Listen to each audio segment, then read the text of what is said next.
ദിവസേന എത്ര യാത്രക്കാരായിരിക്കും ദുബായ് മെട്രോയിലൂടെ യാത്ര ചെയ്യുന്നത്?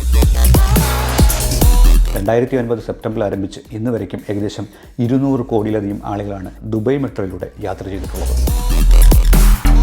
2023 മാത്രം 25 കോടിയിലധികം ആളുകളാണ് ദുബായ് മെട്രോയിലൂടെ യാത്ര ചെയ്തത്. 2023 കണക്ക് പ്രകാരം ശരാശരി 6 ലക്ഷത്തിനും 7 ലക്ഷത്തിനും ഇടയിൽ ആളുകൾ ദിനം പ്രതി ദുബായ് മെട്രോയിലൂടെ യാത്ര ചെയ്യുന്നു. ദുബായ് മെട്രോയുടെ ടോട്ടൽ സിസ്റ്റം ലെങ്ത് 89.3 കിലോമീറ്ററാണ്. റെഡ്, ഗ്രീൻ ലൈനുകളിലായി 53 സ്റ്റേഷനുകളും അതുപോലെ പുതുതായിട്ട് ആരംഭിക്കുവാൻ പോകുന്ന ബ്ലൂ ലൈനിൽ 14 സ്റ്റേഷനുകളുമാണ് ഉള്ളത്.